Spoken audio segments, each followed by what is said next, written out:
মক্কা নগরী দামি একটি শহর। কেন মক্কা নগরী এত দাম?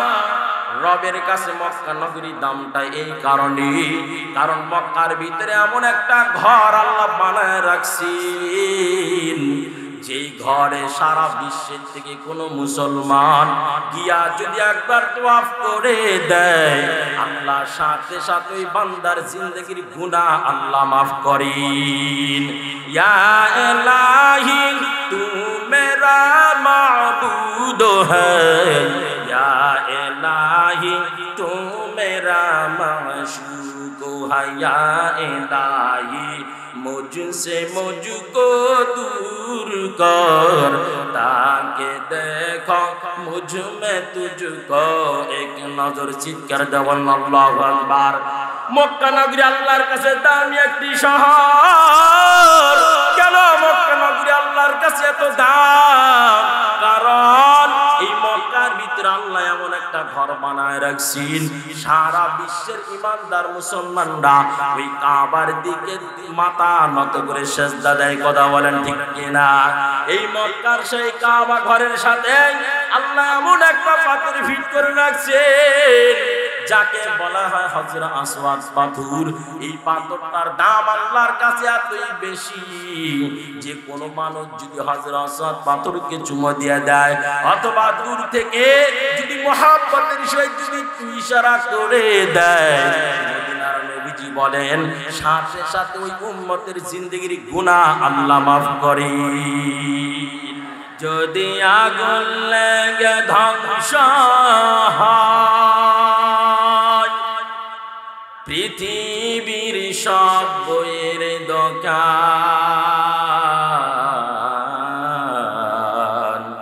তবু বিশ্ব থেকে হারাবে না পবিত্র কোরআন। কিভাবে পুরাবে কোরআনকে আগুনে রইতে, বিশ্ব জুড়ে লক্ষ কোটি কোরআনের হাফেজ ছিল। বলেন ঠিক কিনা? কিভাবে পুরাবে কোরআনকে আগুনে রইতে, বিশ্ব জুড়ে লক্ষ কোটি কোরআনের হাফেজ। তারা ঝাঁপাইয়া পড়িবে কোরআনে, তারা ঝাঁপাইয়া পড়িবে কোরআনে, বাঁচাবে তার মান,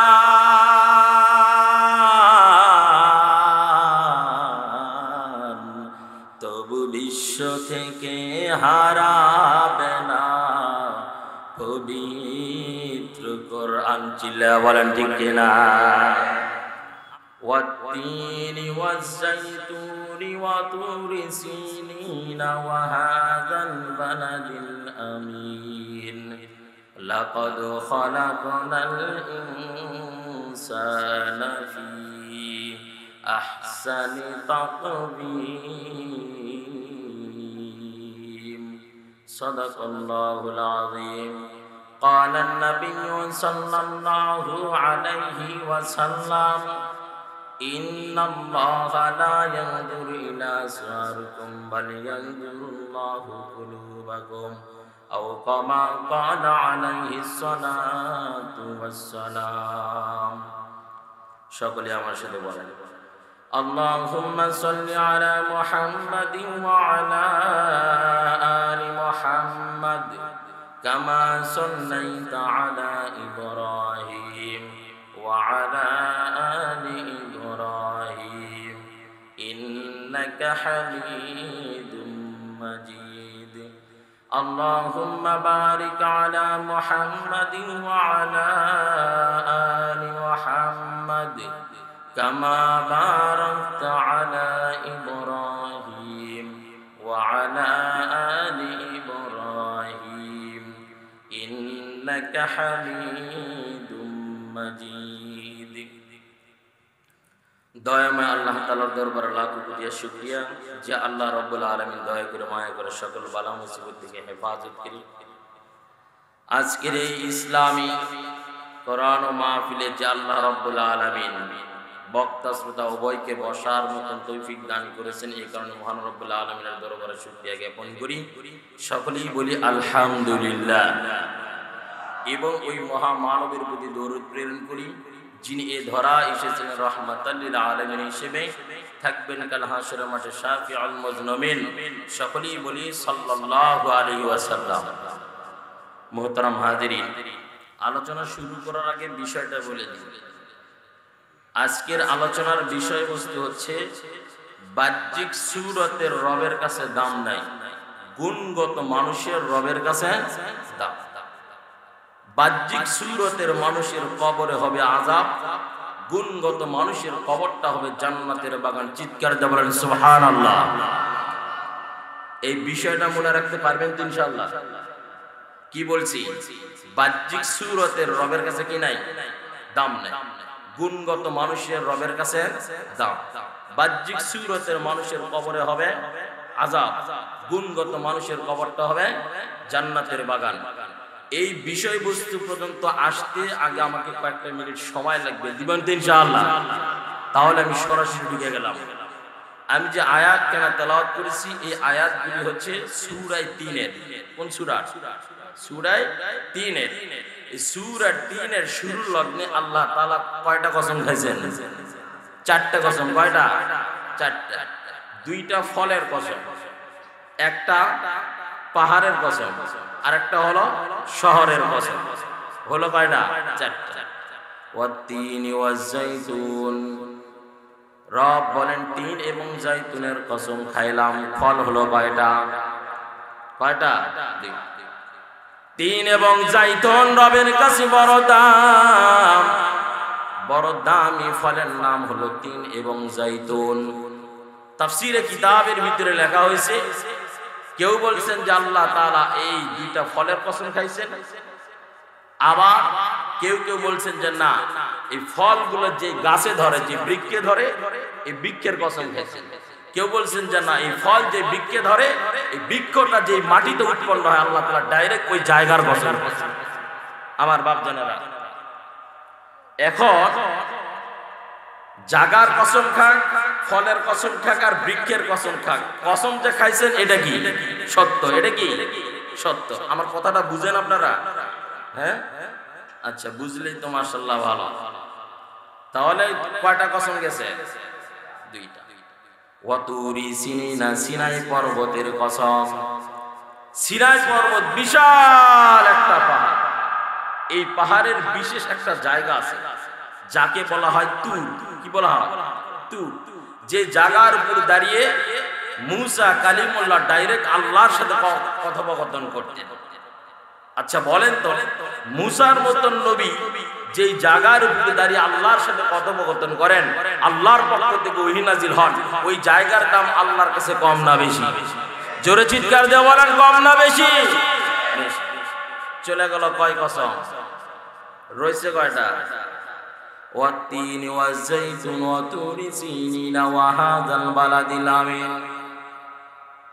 রব বলেন ওয়া হাযাল বালাদিল আমিন, এই নিরাপদ শহরের কসম খাইলাম। নিরাপদ শহর দ্বারা উদ্দেশ্য আয় আল্লাহর বাক্কা মক্কা নগরী। মক্কা নগরী দামি একটি শহর। কেন মক্কা নগরী এত দাম? রবের কাছে মক্কা নগরী দামটা এই কারণে, কারণ মক্কার ভিতরে এমন একটা ঘর আল্লাহ বানায় রাখছেন, যেই ঘরে সারা বিশ্বের থেকে কোনো মুসলমান গিয়া যদি একবার তওয়াফ করে দেয়, আল্লাহ সাথে সাথে ওই বান্দার জিন্দেগির গুনাহ আল্লাহ মাফ করেন।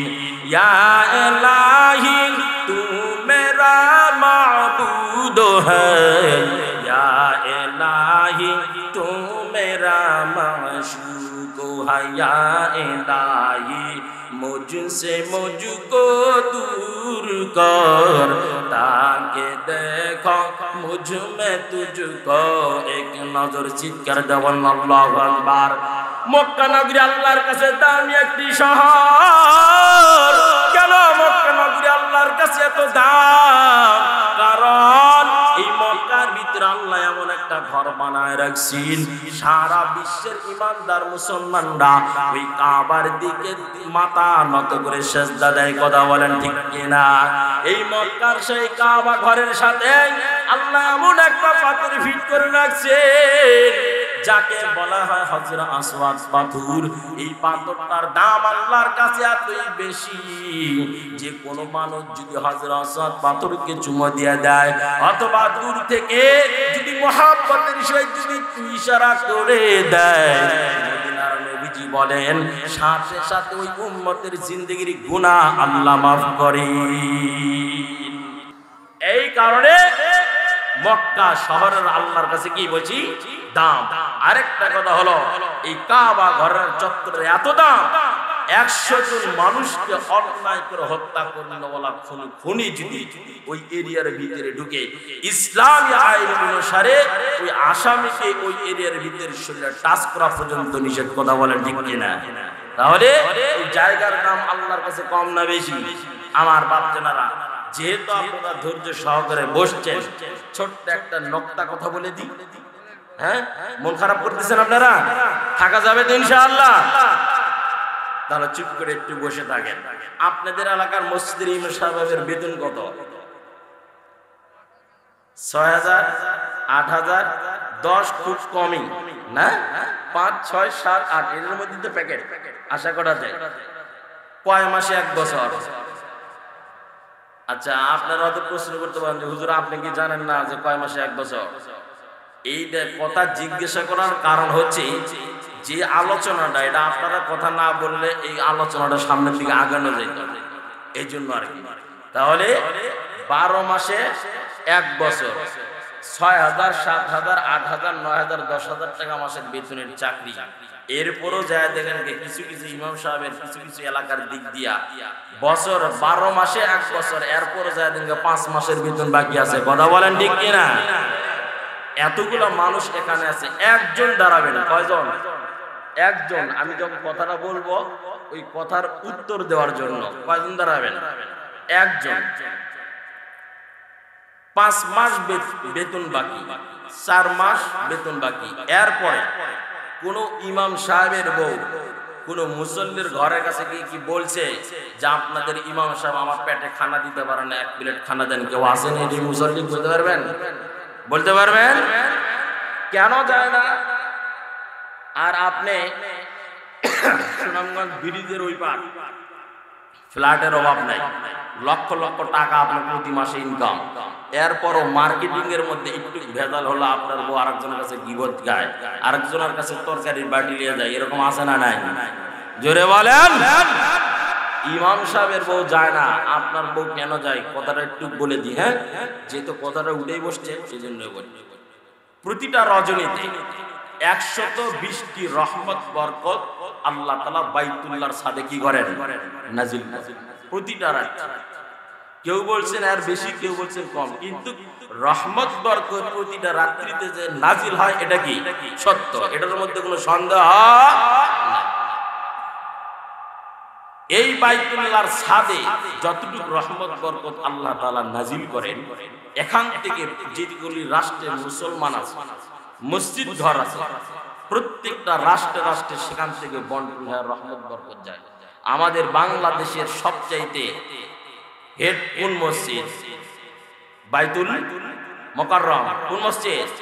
মনে করেন বাইতুল্লাহ থেকে বিন্দু আকারে যতটুকু রহমত বরকত আমাদের বাংলাদেশের জন্য বরাদ্দ হয়ে আসে, সর্বপ্রথম এইটা আসে বাইতুল মুকাররম মসজিদের ছাদে। এখান থেকে বিভাগ ভিত্তিক যে মসজিদটা হয় এই মসজিদের ছাদে আসে, এখান থেকে জেলা ভিত্তিক যে মসজিদটা হয় এই মসজিদের ছাদে আসে, এরপরে উপজেলা ভিত্তিক যে মসজিদটা হয় এই মসজিদের ছাদে আসে, এরপরে ইউনিয়ন ভিত্তিক যে মসজিদটা হয় এই মসজিদের ছাদে আসে, এখান থেকে সেন্টার ভিত্তিক যে মসজিদটা হয় এই মসজিদের ছাদে আসে, এরপরে গ্রাম ভিত্তিক যে মসজিদটা হয় এই মসজিদের ছাদে আসে, এরপরে বিন্দু আকারে বাইতুল্লাহ থেকে যে রহমত বরকতটা আপনাদের গ্রামে এসে পৌঁছে যায়, এখান থেকে আশপাশ যে পাঁচখানা মসজিদগুলো আছে এই প্রত্যেকটা মসজিদের ছাদে এসে এসে জমা হয়ে যায়। এরপরে যখন জামাতগুলো দাঁড়ায় যায়, আপনারা সচেতনতার সাথে একটা প্রশ্নের উত্তর দিবেন বাপজানেরা। জামাত যখন দাঁড়ায় যায় ওই সময় ইমাম সাহেব কি পিছনে থেকে মুসল্লি কি সামনে থাকে? হ্যাঁ না, ইমাম সাহেব সামনে থেকে মুসল্লি পিছনে থাকে? আল্লাহর পক্ষ থেকে রহমত বরকত প্রতিটা রজনীতে বাইতুল্লাহর ছাদ থেকে আপনার মহল্লার মসজিদে যেই পরিমাণ রহমত বরকত আসে, সর্বপ্রথম ওই রহমত বরকতটা আগে ইমাম আর মসজিদের ঘরে বুঝে না। কথাটা বুঝতে পারছেন? কেন তারা 5 মাসের বেতন বাকি পায় বউটা আরেকজনের ঘরে যায় না? বুঝতে পারছেন? হ্যাঁ, এই রহমত বরকতের বয়ান শুনা 5 বছর পর পর যে ইমাম সাহেবের 500 টাকা বেতন বাড়ান, এটা আবার বন্ধ করে দিয়েন না। এটা আবার কি করে দিয়েন না? বন্ধ করে দিয়েন না বাপ জানেরা। তাহলে আলোচনা একটু সামনের দিকে নিয়ে যাই, ঠিক আছে তো ইনশাআল্লাহ? আচ্ছা, তাহলে কসম তো চলছিল কয়টা? 4টা। কয়টা? 4টা। ওয়াতিনি ওয়াজাইতুন ওয়া তুরি সিনিনা ওয়া হাযাল বালাদিল আমিন। আল্লাহ বলেন এই নিরাপদ শহরের কসম, এই নিরাপদ শহর দ্বারা আল্লাহ বুঝালেন মক্কা নগরীর কসম। মক্কা নগরী আল্লাহর কাছে দাম, কারণ এই মক্কার ভিতরে এমন একটা ঘর আল্লাহ বানায় রাখছে, যেই ঘরটার আল্লাহর কাছে সবচেয়ে বেশি বড় দাম।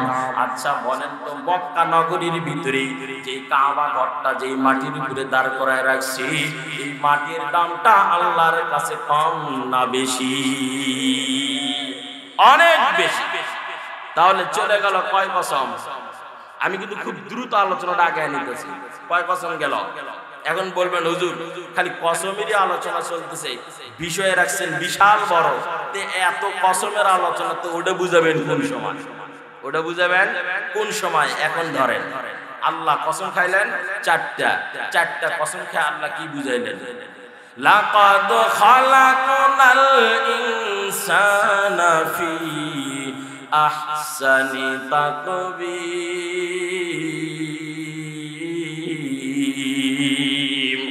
আল্লাহ বলেন রে বান্দা, আমি আল্লাহ 4টা দামি জিনিসের কসম খেয়ে বুঝাইলাম।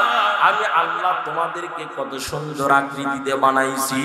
আমি মানব নামক যে মাখলুকটা আছে, ইনসান নামক যে মানুষটা আছে, দুনিয়ার যতগুলো মাখলুক আমি আল্লাহর পক্ষ থেকে বানানো হয়েছে, সব মাখলুকাতের চাইতে আমি আল্লাহ মানুষকে সব চাইতে বেশি সুন্দর আকৃতি দিয়ে বানাইলাম। মানুষকে আল্লাহ যত সুন্দর আকৃতি দিয়ে বানাইছেন, এমন সুন্দর আকৃতি আর কোন মাখলুককে আল্লাহ তাআলা দেন নাই। আমার বাপ জানেরা, যেহেতু এখানে মুরব্বীরা আছেন, এদের ওনাদেরকে লক্ষ্য করে ছোট্ট একটা ঘটনা বলে দিই, যেটা আমার বানোয়াট না, তাফসিরে কিতাবের ভিতরে আসছে, তাফসিরে মারুফুল কোরআনের ভিতরে আসছে। এই তাফসিরে মারুফুল কোরআন আবার কিন্তু 2 রকম। একটা হলো ইদ্রিস কান্দুলী রাহমাতুল্লাহ লেখা, আরেকটা হলো বর্তমান যুগের শ্রেষ্ঠ আলেম মুফতি তুর্কি ইসমাইল সাহেবের বাবা মুফতি শফি রাহমাতুল্লাহ লেখা। ওনার লেখা হলো ফিকার হাইসিয়তে লেখা, আর ইদ্রিস কান্দুলী রাহমাতুল্লাহ লিখছেন তাফসিরের হাইসিয়তে। এই দুই কিতাবের ভিতরে লেখা হয়েছে। একজনে লিখছেন ছাত্রের ঘটনা, আর একজনে লিখছেন না ডাইরেক্ট ওনার জীবনের ঘটনা। তো আমি ওনারটা পড়ছি, ওনারটাই বলতেছি। একজন ছোট্ট বালক, 8 থেকে 9 বা সর্বোচ্চ 10, এরকম একজন ছোট্ট বালক, মাদ্রাসার কোরআনের হাফেজ, তালিমুল কোরআন, জীবন গড়ার জন্য উনি মাদ্রাসায় ভর্তি হয়েছেন। মাদ্রাসায় ছোট্টবেলা যখন উনি যাচ্ছেন, মাদ্রাসার গেটে ঢুকবেন ভাব, এইরকম সময় একজন বয়স্ক মানুষ, চাচা বয়সের মানুষ, মাদ্রাসার ভিতর থেকে বের হচ্ছেন, চোখের ভিতরে পানি নিয়ে। কি নিয়ে? আপনারা আমার কথা বুঝতেছেন তো বাপ জানেরা? কষ্ট হইতেছে আপনাদের? চলবে তো ইনশাআল্লাহ আমার বাপ জানেরা। তো চোখের ভিতরে পানি নিয়ে বের হচ্ছেন, এমন সময় ছোট্ট বালক দেখে সালাম দিচ্ছেন, আসসালামু আলাইকুম। চাচা কাঁদেন কেন? বলে বাবা আমি যে কেন কাঁদি এটা তোমাকে বললে কি লাভ? বলে না চাচা বলেন কেন কাঁদেন? মাদ্রাসায় তো সবাই আসে শান্তির জন্য, তা আপনি এখানে এসে চোখের ভিতরে পানি নিয়ে বের হচ্ছেন, কারণটা কি? ছোট মানুষ যখন জাপটে মারা ধরছেন, তো চাচা বলেন যে ভাতিজা, গত রাত্রিতে চাঁদের আলোর নিচে বইসা তোমার চাচির সঙ্গে প্রেম আলাপে মধ্যে গিয়ে আমি বলেছিলাম, তুমি যদি আকাশের চাঁদের আলোর চাইতে বেশি সুন্দরী না হও, তাহলে তুমি কি তালাক। মাদ্রাসায় আসছিলাম, তোমার চাচি দেখতে একদম কুটকুটা কালা পাতিলের গোড়ার মতো, পাতিলের তলায় যেরকম কালা এইরকম কালা, তা আকাশের চাঁদের আলো হলো সাদা। আসলাম ফতুয়া নিতে, মাদ্রাসার ওস্তাদ ওনারা বলেছেন তোমার চাচি নাকি তালাক হয়ে গেছে। দীর্ঘ সময় যার সাথে সংসার করলাম, এই বুড়া বয়সে আইসা তোমার চাচি ছাড়া আমার তার হাতের লাঠি কেউ নাই। কারণ ছেলেরা সব সুনামগঞ্জে গিয়ে কি করছে, বাসা বাঁধছে, নাতিপুতিনে সেখানে চলতেছে। আমি এই গ্রামে থাকি, আমার তার কথাবার্তা শোনার মতন কেউ নাই।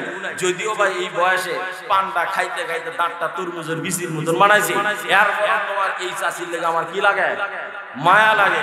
এখন এই শেষ বয়সে আইসা তোমার চাষিকে যে হারায় না, এই বেদনায় আমি কি করতেছি, কাঁদতেছি।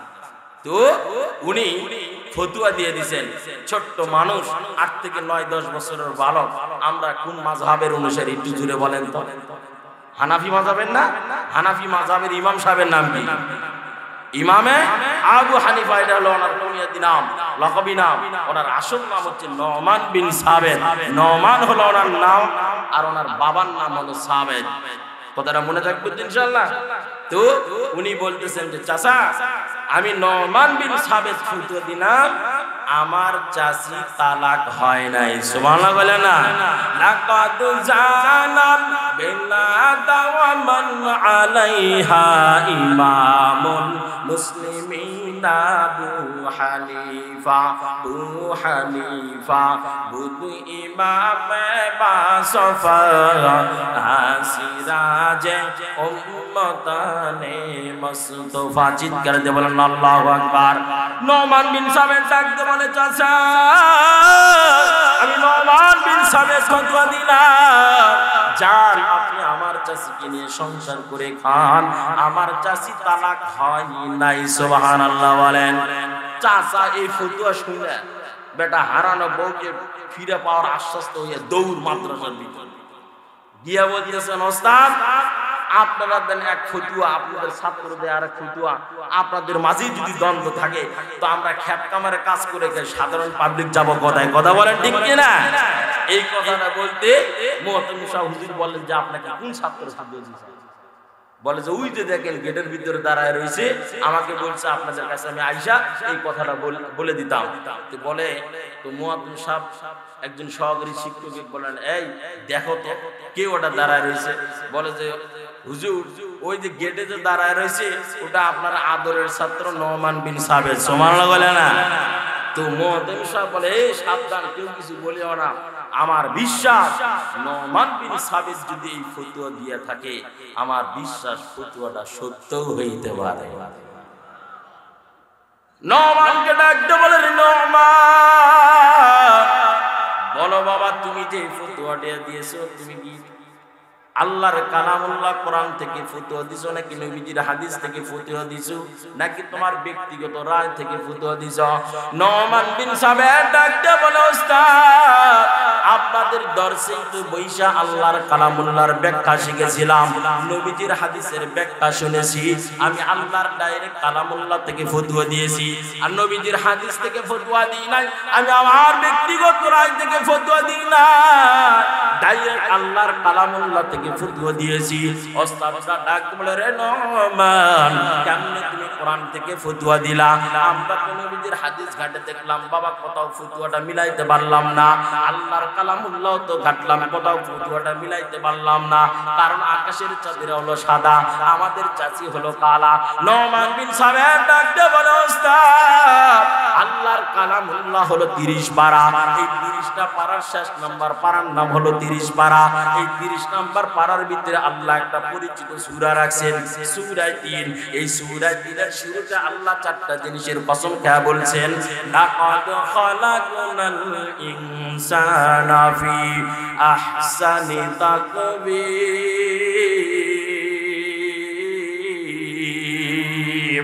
আল্লাহ তাআলা ডাকতে বলছেন, ওস্তাদ আল্লাহ 4টা দামি জিনিসের কসম খায় বলছেন যে আমি মানুষকে সবচাইতে সুন্দর আকৃতি দিয়ে বানাইছি। আকাশের চাঁদের আলো সাদা হইতে পারে, আমার চাষিকে দেখতে কারো নজরে কালামুনা হইতে পারে, আমাদের নজরে কাউরে দেখতে সাদা মোনা হইতে পারে, কেউ বা লাল ফর্সা, কেউ বা হলুদ শ্যামলা, কেউ বা কালা, কেউ বা 6 ফিট লম্বা, কেউ বা আবার 1.5 ব্যাটারি আছে না নাই, কেউ বা মোটা, কেউ বা চিকনা, আমাদের নজরে দেখতে ভিন্ন ভিন্ন রূপ মোনা হইতে পারে। কিন্তু আমার আল্লাহর কাছে ওই আকাশের চাঁদের আলোর চাইতে আমার কালা চাষিটাই আল্লাহর ভাষায় বেশি সুন্দরী। তাহলে ফতোয়া ঠিক আছে তো ইনশাআল্লাহ? বুঝাইতেছিলাম মানুষকে আল্লাহ কত সুন্দর আকৃতি দিয়া বানাইছেন। আমার বাপ জানেরা, আমরা কোন নবীজির উম্মত? জোরে বলেন। রাসূল সাল্লাল্লাহু আলাইহি সাল্লাম, ওনার নাম কি? মুহাম্মাদুর রাসূলুল্লাহ সাল্লাল্লাহু আলাইহি সাল্লাম। আমাদের নবীজির চেহারাটা কত সুন্দর ছিল। আম্মা জান আয়েশা সিদ্দিকা রাদিয়াল্লাহু তাআলা একদিন বলেন, ও মিশরের মহিলারা, তোমরা ইউসুফ নবীর চেহারা দেখা ফল কাটার পরিবর্তে নিজেদের হাত কাটছো। তোমরা যদি আমার হাবিবের চেহারাটা একবার দেখতা, নিজেদের কলিজা কেটে দেওয়ার পর তোমরা টের পাইতা। মা আমিনা একবার বলেন, আমার ছেলে মুহাম্মাদের চেহারা তো সুন্দর, যেই মক্কার ভিতরে আমার ছেলের মতন সুন্দর চেহারার মানুষ আমি আর কোনোদিন দেখি নাই। নবীজির দুধ মা হালিমাতুস সাদিয়া রাদিয়াল্লাহু তাআলা বলেন, ও আমেনা, তুমি তো শুধুমাত্র কুরাইশ বংশের কয়েকজন মানুষকে দেখছো, বাবার বাড়ির নিসবতে মদিনার কয়েকটা ঘরের মানুষকে তুমি দেখছো, তাই পর্যন্ত কোনোদিন তুমি ভ্রমণ করো না। আমি হালিমাতুস সাদিয়া বাচ্চা দুধ পান করানোর নিসবতি ওই তায়েফ এলাকা থেকে মক্কা নগরীতে প্রায় 2 বছর 2.5 বছর পর পর করে আছি। ও আমেনা,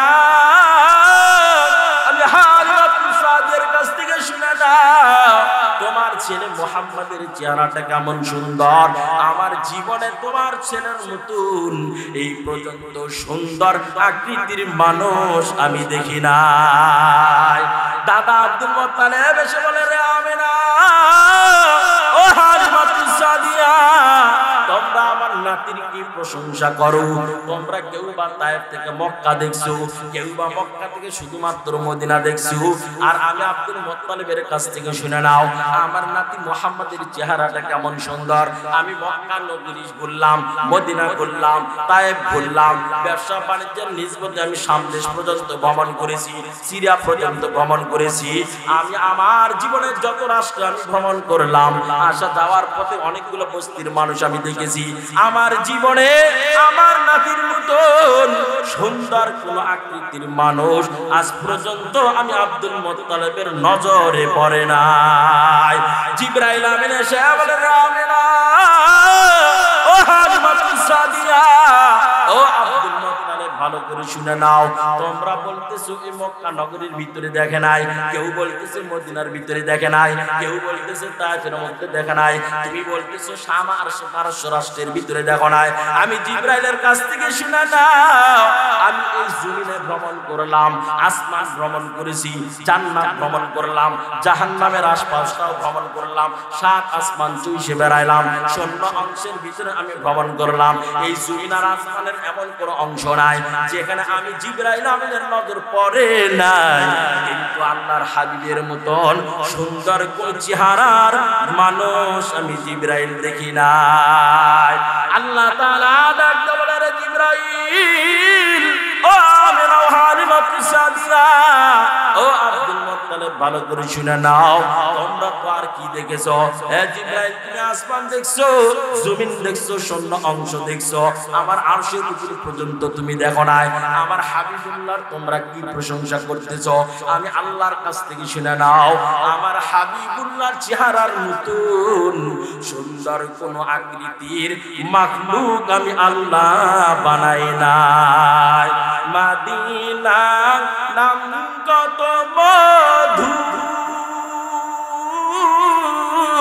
মদিনা আর যে কত দূর, ওই মদিনার পথের ধুলি আমি পাতে পারলাম না মদিনা, যাইতে পারলাম না মদিনা, দেখিতে পারলাম না মদিনা, যাইতে পারলাম না মদিনা, দেখিতে পারলাম না। বাংলাদেশের উবাল হাওয়া পশ্চিমে কো রে সধাওয়া,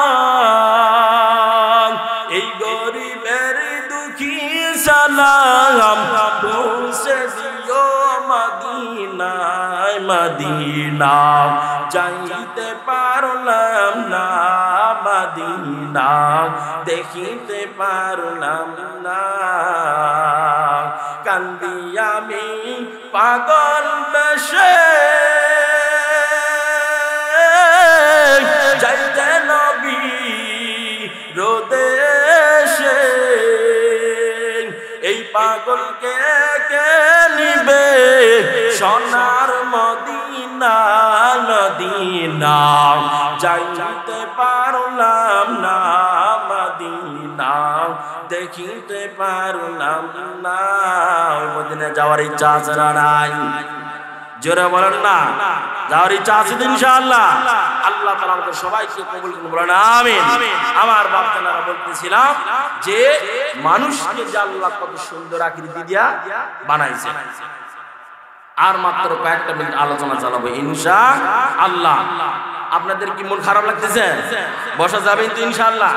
এখন কিন্তু যে বিষয়টা রাখছিলাম মেন বিষয়ের ভিতরে এখন ঢুকে বললাম। মেন বিষয়ের ভিতরে কি করলাম? ঢুকে বললাম। এতক্ষণ বুঝাইলাম যে মানুষকে যে আল্লাহ কত সুন্দর আকৃতি দিয়া বানাইছেন। আমার বাপ জানারা বিষয় রাখছিলাম কি বলেন তো? বাহ্যিক সুরতের রবের কাছে দাম নাই, গুণগত মানুষের রবের কাছে দাম। বাহ্যিক সুরতের মানুষের কবরে হবে আযাব, গুণগত মানুষের কবরটা হবে জান্নাতের বাগান। সুবহানাল্লাহ বলেন। এখন চলে আসুন ডাইরেক্ট বিষয়ের ভিতরে ঢুকে গেলাম। আয়াতকে সংক্ষিপ্ত করে নবীজির হাদিসের বাণী পাঠ করেছিলাম। নবীজি বলেন ইন্নাল্লাহা লা ইয়ানজুরু ইলা সুওয়ারিকুম বাল ইয়ানজুরুল্লাহু কুলুবাকুম। নবীজি বলেন রে উম্মত, আল্লাহ তাআলা দামি কইরা তোমাদের এই সুরতটা কিন্তু আল্লাহ তাআলা বানায়া দিবেন। ডাইরেক্ট কুদরতি হাতটা আপনার আমার চেহারার ভিতরে আল্লাহ লাগায় রাখছেন। নবীজি বলেন হে উম্মতের দল, ভালো করে শুনে রাখো, আল্লাহ বড় দামি করে তোমাদের এই চেহারাটা বানাইছেন, কিন্তু আল্লাহ তাআলা এই চেহারা দেখা জান্নাত দিবেন না, ডাইরেক্ট অন্তরের অবস্থা দেখা আল্লাহ জান্নাত দান করবেন। আল্লাহর কাছে বাহ্যিক সুরাতের কোনো দাম নাই, গুণগত মানুষের রবের কাছে বড় দাম। যদি গুণগত না হইয়া বাহ্যিক সুরতের যদি মানুষ হন, আল্লাহর কাছে চারনার দাম পাবেন না। শুধু আল্লাহ নয়, দুনিয়ার মানুষের কাছে কোনো দাম নাই, কারণ বাহ্যিক সুরাত আজকে আছে কালকে থাকবে না। আর গুণগত সুন্দর যার ভিতরে ঢুকবে, মৃত্যুর পরও চার দোকানে মানুষ অনায়াসেই তার প্রশংসা করে। চিল্লা বলেন ঠিক কিনা? হুসনে সুরাত চন্দ রোজা হুসনে সিরাতে মুস্তাকিম, उससे खुश होता है आखी, इससे खुश होता है दिल। বাহ্যিক সুরত দ্বারা মানুষের চক্ষু ঠান্ডা হয়, গুণগত সুন্দরের কারণে মানুষের অন্তর ঠান্ডা হয়। এমন একটা সুন্দরী মেয়েদেরকে আপনি বিবাহ করছেন, এই সুনামগঞ্জ জেলার ভিতরে আপনার বইয়ের মতন আর সুন্দরী কোনো বউ নাই। দেখতে নায়িকা পরিমণির চাইতে বেশি সুন্দরী দেখায়, দেখতে নায়িকা পূর্ণিমার চাইতে বেশি সুন্দরী দেখায়। সারাদিন রিক্সা চালাইয়া, কলকারখানায় কাজ করিয়া, অফিস আদালতে চাকরি করিয়া, নৌকা বাইয়া, মেজেগিরি করিয়া, জায়লাগিরি করিয়া, খেত কামারে কাজ করিয়া, ঠাটা ভাঙ্গা রোদ্রের ভিতরে আপনি বাড়িতে আসছেন, এই সময় আয়েশা আপনার ওই সুন্দরী মার্কা বইয়ের কাছে এসে বলছেন, দিদি বউ মারাত্মক পর্যায়ের তৃষ্ণা নিয়ে আসলাম, এক গ্লাস পানি দাও। আর ওই সময় আপনার সুন্দর আকৃতির বউ যদি চিৎকার দিয়ে বলছে, সারাদিন ঘুরে ফিরে খাইতে পারো, সারাদিন সব কাজ করতে পারো, এক গ্লাস পানি কি আর নিয়ে খাইতে পারো না? বলেন তো এই সুন্দর আকৃতির বইয়ের এই অশালীনমূলক আচরণের দ্বারা আপনার অন্তরটা কি পরিমাণ কষ্ট পাওয়ার কথা? অন্তরে কি আঘাত আসবে না? মনে কি আনন্দ আসবে?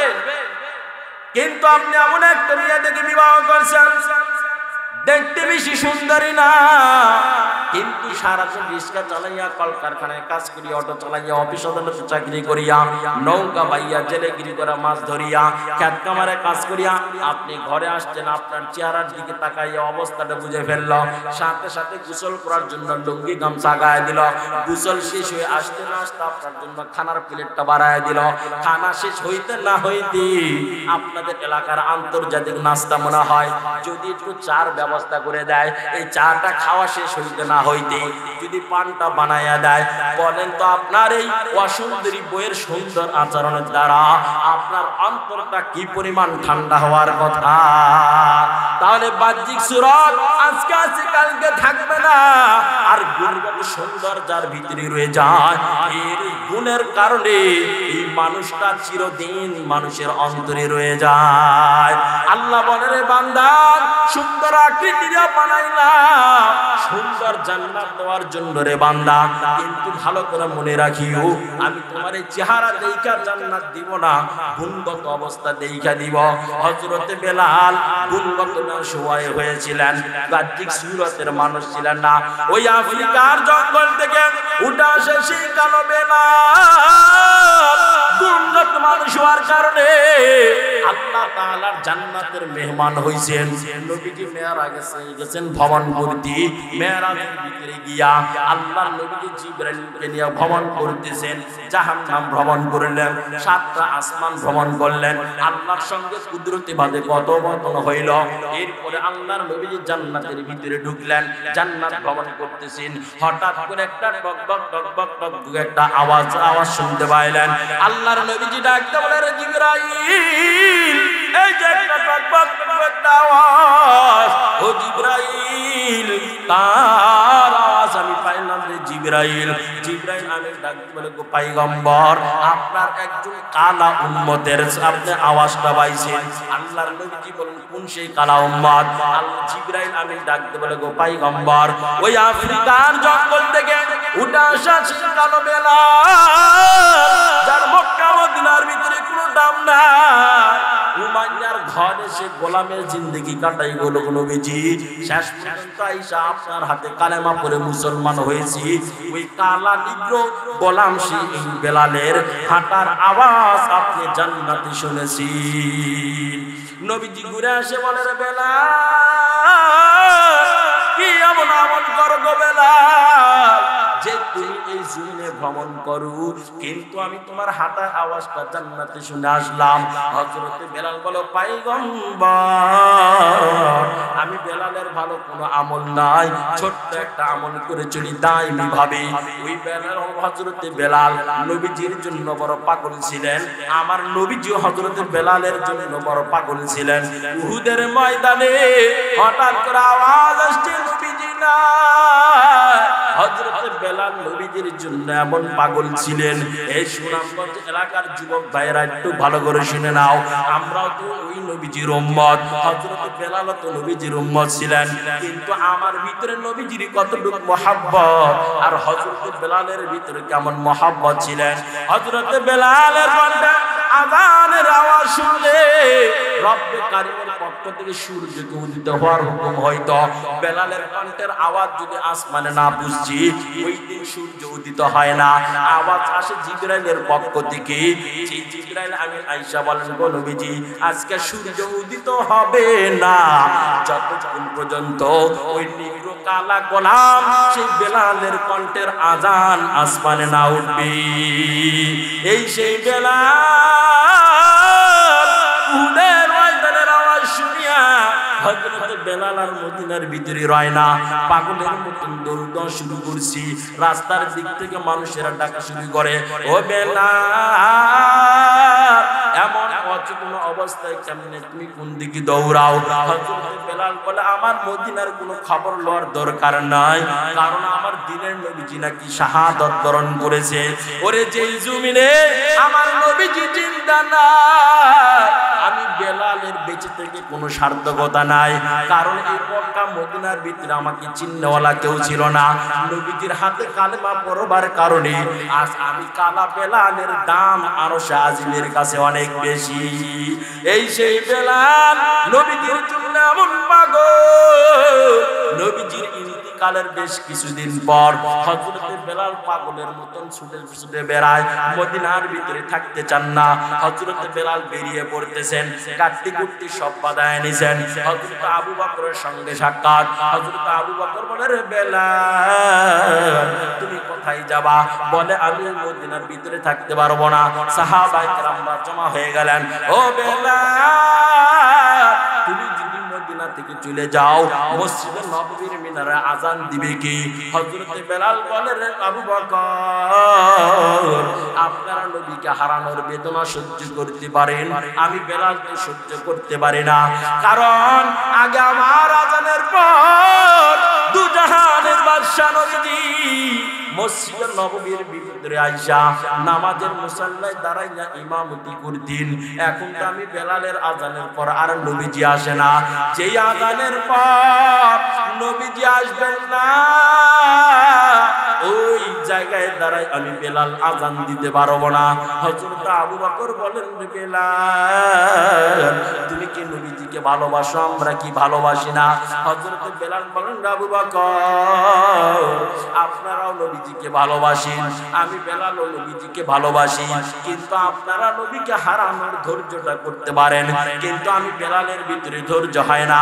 হযরত বেলাল রওনা করছেন, মদিনা ছেড়ে চলে গেলেন, বহু দূর পর্যন্ত চলে গেলেন। হযরত বেলাল হঠাৎ করে নবীজি স্বপ্ন থেকে আওয়াজ দিয়ে বলে, রে বেলাল, কত দূরে তুমি চলে গেলে রে বেলাল, তোমার কণ্ঠের আজান তো আমার রওজায় আর পৌঁছে না। ও চিৎকার দিয়ে বলেন আল্লাহু আকবার, জোরে বলেন আল্লাহু আকবার।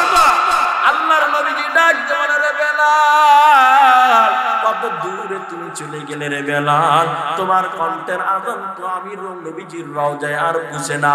হযরত বেলালের চোখের ঘুম ভেঙে গেছেন। হযরত বেলাল সকালবেলা উঠে রওনা করা শুরু করেছেন মদিনার দিকে। দিনের নবীজি স্বপ্নে দিকে তাকে ডাক দেওয়া শুরু করে দিয়েছেন। হযরত বেলাল পাগলের মতন দৌড়ায় মদিনার দিকে ছুটে চলছেন। হযরত বেলাল আসতে আসতে যখন মদিনার কাছাকাছি এসে গেছেন, শহরের ভিতরে হযরত বেলাল ঢুকবেন ভাব, এমন সময় সাহাবায়ে কেরামরা কয়েকজন দিকে বসলেন। দেখা মাত্র চিৎকার দা আওয়াজ দেওয়া শুরু করছেন, ওই যে দেখো রে বেলাল আবার মদিনার ভিতরে আসতেছি, মনে হয় মসজিদে নববীর মিনারায় আবার আজান হয়ে যাবে। হযরত বেলাল আসতেছেন একবারে মসজিদে নববীর পাশাপাশি সময় যখন এসে বলল, মদিনার ভিতরে আনন্দের কান্নার রোল পড়ে গেছে, বাচ্চারা আনন্দের গান গাওয়া শুরু করে দিয়েছে, মহিলারাও আনন্দের কান্নাকাটি করা শুরু করে দিয়েছে। তো বেলাল, বহুদিন পর আজকে তোমাকে দেখলাম রে বেলাল।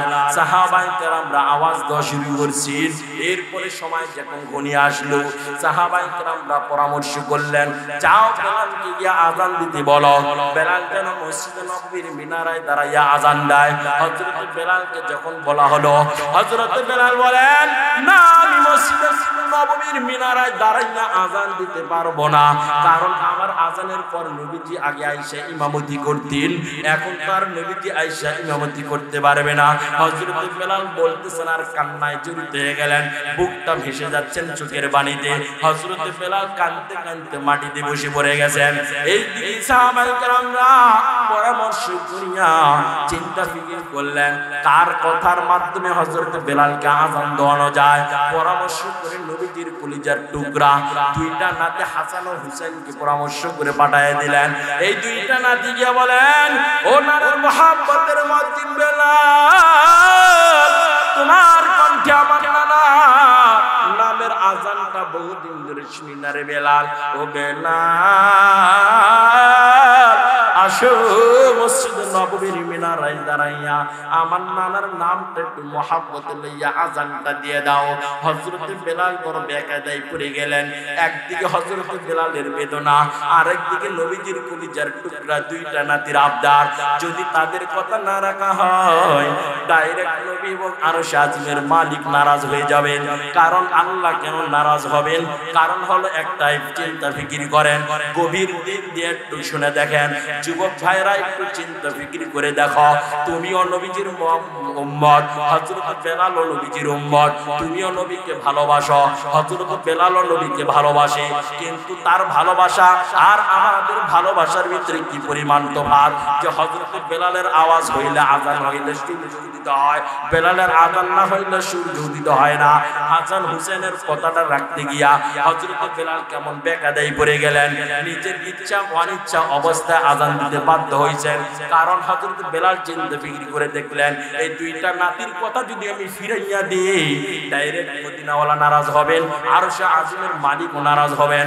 কারণ একটাই কারণ, আরশ আজিমের মালিক আমার নবীর কথা মতন ভালোবাসতেন। কারণ আমার নবীকে আল্লাহ এতই ভালোবাসতেন, নবীজির মর্জি অনুযায়ী আল্লাহ কাজ করতেন। এই বিষয়ে বলা আজকে সম্ভব না। আমার বাপজানারা একটু দিলের কান দিয়ে শুনতে থাকেন। আল্লাহ কেন নারাজ হবেন? একদিন নবীজি ছিলেন নামাজে, দুইটা নাতির ভিতরে একদিন পিঠের উপর বৈশা নবীকে ঘোড়া সওয়ার বানায় দিয়েছিলেন। আল্লাহ নবীজি যখন বেয়াদবি মনে করিয়া নাতিকে পিঠ থেকে নামাইতেছেন, এমন সময় আরশ আজিমের মালিক গায়েবী আওয়াজ দিয়ে বলেন, হাবিবুল্লাহ আপনার নাতি নামাজে অরত অবস্থায় আপনাকে ঘোড়া বানাইছি, এই দৃশ্যটা দেখতে আমি আল্লাহর বড় ভালো লাগে। হযরত বেলালের মাথায় এই ইতিহাসটা মনে পড়েছে, নবীজিকে ঘোড়া বানাইছে নামাজের ভিতরে। এইটা দেখা যদি আল্লাহ সন্তুষ্ট হয়, আর এখন যদি আমি ফিরাইয়া দিই ডাইরেক্ট আরশ আজিমের মালিক তো আমার উপর নারাজ হয়ে যাবে। হযরত বেলাল দুইটা নাতির কথা অনুসারে মসজিদ নববীর মিনারায় দাঁড়াইয়া গেলেন, আযান দেওয়া শুরু করলেন। যখন নবীজির নাম আসছে হযরত বেলাল আর আযান দিতে পারেন না, ফোকরায়া কান্না করতে করতে দম বন্ধ হওয়া ভাব ভাব এরকম ভাবে জমিনে পড়ে গেছে কয়েকবার। ওই সেই হযরত বেলাল জ্ঞান নবীজি ডাকতে বলেন, বেলাল কি সেই তুমি এমন এমন করো যে তুমি এই জমিনের ভিতরে ভ্রমণ করো, কিন্তু তোমার আওয়াজটা শুনে আসলাম জান্নাতি। হযরত বেলাল বলল, পয়গম্বর আমি বেলালের ভালো কোনো আমল নাই, ছোট্ট একটা আমল করে চলি। আমার যখন ওযু ভেঙে যায়, ওযু করার সাথে সাথে আমি 2 রাকাত তাহিয়াতুল ওযুর নামাজ আমি আদায় করি। আল্লাহর নবীজির সাহাবী হযরত বেলাল কালা মানুষ ছিলেন, কিন্তু তারা বাহ্যিক সুরতের দিকে লক্ষ্য না কইরা গুণগত মানুষ হইছেন। গুণগত মানুষ ছিলেন হযরত আবু বকর, গুণগত মানুষ ছিলেন হযরত ওমর। আল্লাহর ওলিরা ছিলেন গুণগত মানুষ। যারা এই জমিনে গুণগত মানুষ হইছে, বাহ্যিক সুরতের মানুষ না হইয়া ডাইরেক্ট আল্লাহর পক্ষ থেকে তাদের জন্য জান্নাতের ঘোষণা আল্লাহ করছি। তাহলে বাহ্যিক সুরতের রবের কাছে কি নাই? দাম নাই। গুণগত মানুষের রবের কাছে দাম। এজন্য বাহ্যিক সুরতের পিছনে না পইরা গুণগত মানুষ হওয়ার ইচ্ছা আছে কার কার হাতটা উঠায় দেন। আল্লাহ আপনি সুনামগঞ্জের মানুষগুলিকে আল্লাহ কবুল আর মঞ্জুর করে নেন। চিৎকার দিয়ে বলেন আমিন। আর বাপ জানেরা, তাহলে আলোচনার বিষয়বস্তু ছিল বাহ্যিক সুরতের রবের কাছে দাম নাই, গুণগত মানুষের রবের কাছে দাম। আর বাহ্যিক সুরতের মানুষের কবরে হবে আযাব, গুণগত মানুষের কবরটা হবে জান্নাতের বাগান। বাহ্যিক সুরতের মানুষ ছিল আবু জেহেল, উতবা, শাইবা, মুগীরা, এর সিলসিলায় যারা ওই কাতারে ছিল সব হবে জাহান্নামী। আর গুণগত মানুষ আবু বকর থেকে শুরু করে যারা এই লাইনে ছিল তারা সবাই হবে জান্নাতি। চিৎকার দিয়ে বলেন না সুবহানাল্লাহ। আমার বাপ জানেরা, একটা ছোট্ট একটা মাসালা বলে দিই, আমি প্রায় জায়গায় এই মাসালাটা বলে দিই। অন্যের দেখা দেখি নিজেও এই পাপটা কখনো করবেন না। আমি কি বলছি বলেন তো? ওরা দেখি নিজেও এই পাপটা করবেন না। কি সেই পাপ? রাষ্ট্রীয় কোনো সম্পদ, রাষ্ট্রীয় কোনো সম্পদ সুযোগ থাকা সত্ত্বেও এক সুস পরিমাণ কেউ নিজে ভোগ করবেন না অন্যায় করে। আল্লাহর কসম করে বললাম, রাষ্ট্রীয় সম্পদ যারা যতটুকু অনুমতি দেওয়া হয়েছে এইটা ছাড়া কেউ যদি ব্যক্তিগতভাবে একটা সুসের মাথা পরিমাণ যদি কেউ ভোগ করে, আল্লাহর কসম করে বললাম কাবার ইমাম হলো ডাইরেক্ট জাহান্নাম। ও জান্নাতে হওয়ার কোনো পরিবেশ নাই, কারণ বাংলাদেশের রাষ্ট্রীয় সম্পদ সব জনগণের। যারা মাটির নিচে গেছে তাদের জীবদ্দশা যা ছিল তারা তাদের, এখন যারা জীবিত আছে রাষ্ট্রীয় সম্পদ সবার। ট্রেনের ভাড়া জীবনে কোনো যুবক পোলাওয়ান যান মাইরো না, সাবধান। একটা ট্রেনের টাকা তুমি মারলা 10 টাকা ভাড়া, মনে করলা যে এই টাকা কি আর কি হবে, কিন্তু মনে রাখো বাপজান, ওই 10 টাকার মালিক সারা বাংলাদেশের জনগণ। তুমি কার কাছ থেকে মাপ নিবা? সরকারের তো অনুমতি নাই তোমাকে মাপ দেওয়ার। সরকারকে অনুমতি দেওয়া আছে এই পরিমাণ, যেখানে যতটুকু লাগবে তুমি এতটুকু খরচ করবা, এর বাইরে চুল পরিমাণ ব্যয় করাও তোমার কোনো অনুমতি নাই। এজন্য রাষ্ট্রীয় কোনো সম্পদ, রাস্তার একটা ইট যদি হয়, একটা বালিকোনা হলেও ব্যক্তিগতভাবে কেউ ব্যবহার করেন না। যারা ব্যবহার করে ডাইরেক্ট ওপেনলি জাহান্নাম বলবেন, আল্লাহর কসম খাইলাম ও মৃত্যুর পর জান্নাত পাওয়ার কোনো সুযোগ নেই। কারণ ওই কয়জনের কাছ থেকে মাফ নেবে? শুধুমাত্র একটাই সুরত থাকবে ওই দিন, আল্লাহ যদি এর মাফ করার ইচ্ছা করে, যারা পাওনাদার তাদের সামনে দিয়ে নিয়ে যাবেন আর তাদের দিলটা নরম করায় দিবেন। আমার তো মনে হয় না বাংলাদেশের যারা সম্পদ মেরে খাইছে আর বাংলাদেশের কষ্ট করে খাইতেন না ব্যক্তিগুলা, যারা নিজেদের শ্রমের টাকা দিছে বাংলাদেশ রাষ্ট্রটা সুন্দর করে গড়ানোর জন্য, তারা এই সকল লম্পট প্রকৃতির মানুষদেরকে যে মাফ করবে আমার বিশ্বাস হয় না। কথা বলেন ঠিক কিনা আমার বাপজানেরা? শেষ ফলাফল এই কথাটাই বললাম, রাষ্ট্রীয় কোনো সম্পত্তি কেউ ভোগ করবেন না ব্যক্তিগতভাবে, তাহলে আপনি ওপেনলি জাহান্নামী। আপনার নামাজ আপনাকে বাঁচাইতে পারবে না, আপনার রোজা আপনাকে বাঁচাইতে পারবে না, কাবা ঘরের ইমামগিরি করলেও আপনার ইমামতিটা আপনার কোনো কাজে লাগবে না। আপনি বাসের টাকা মেরে দেন, কিসের টাকা? এনা বাসের টাকা মেরে দেন, মামুন বাসের টাকা মেরে দেন, কারণ এর মালিক আপনার জানা আছে সর্বোচ্চ একজন না হলে 2-4-5 জন, এর উপরে না। আপনি এদের কাছ থেকে মাপ নেওয়া সম্ভব, কিন্তু রাষ্ট্রীয় সম্পদ ভোগ কইরা বাংলাদেশের কয়জনের কাছ থেকে আপনি মাপ নেবেন? বলেন তো বাবজান, কয়জনের কাছে যেতে পারবেন? আপনার পাশের বাড়ির মানুষের কাছ থেকে কিন্তু আপনি মাপ নিতে পারতেন না, কারণ আলের ক্ষেত্রে ঝগড়া লেগে যে মারামারি লাগছে না, এবারটা তার ভুলে যায় নাই। ভুলে গেছে? ভুলে যায় নাই। এও তো টোপ বেঁধে রয়েছে, কোন সময় আপনার সুযোগে পাওয়া যায়। এজন্য সাবধান, রাষ্ট্রীয় কোনো সম্পত্তি কখনো ভোগ করা যাবে না। আল্লাহ আমাদেরকে তৌফিক দান করুন, বলেন আমিন।